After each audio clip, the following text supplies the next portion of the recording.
Hey there friends, thanks for checking in. You're looking at a Beretta Pico.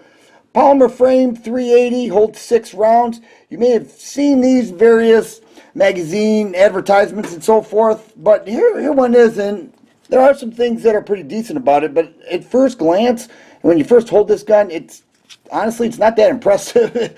And when you first hold it, you can't help but notice that it has very light texturing on the grip.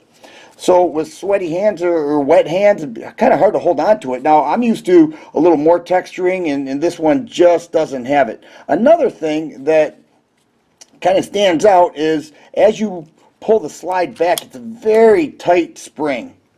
So, you know, for your average senior citizen, some of the ladies out there with weaker hands, that could prove to be a problem. Pulling that slide back, it takes a lot of energy, more than the average. Here's something else. I go to drop or to release the slide back, and it won't go. I have to drop the magazine, and that's another thing I want to talk about. In order to do that, you have these levers here, and they are very tight as well. And so I drop the magazine. You can see the magazine's not too bad. It holds 6 rounds, but at that point I can then release the slide back to its normal position.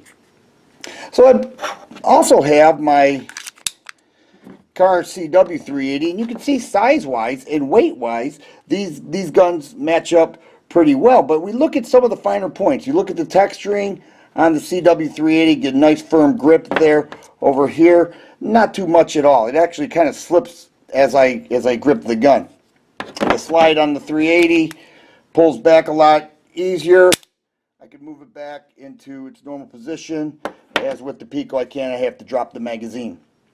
Another thing that's very important is the trigger. Now both are double action only, but this is a hammer fired gun, and it is a heavy pull with a long reset. And honestly, it kind of has an LCP feel to it, but just a heavier trigger. As where my Kahr, which I think I showed you is unloaded, is a lighter pull with a little less of a reset there.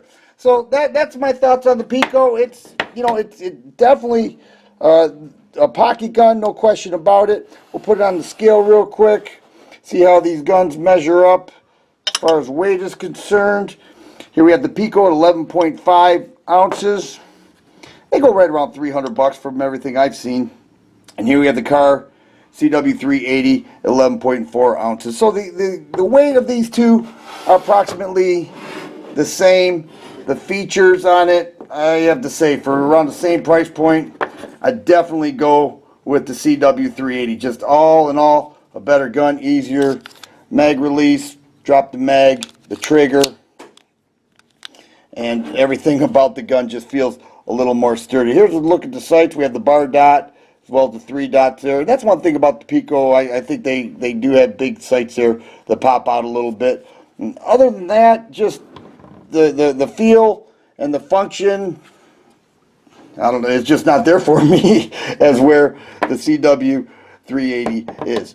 But that's the Pico, fellas. You know, just keeping it real here, let you know that what to expect if you decide to go with this gun, or if you're thinking about it.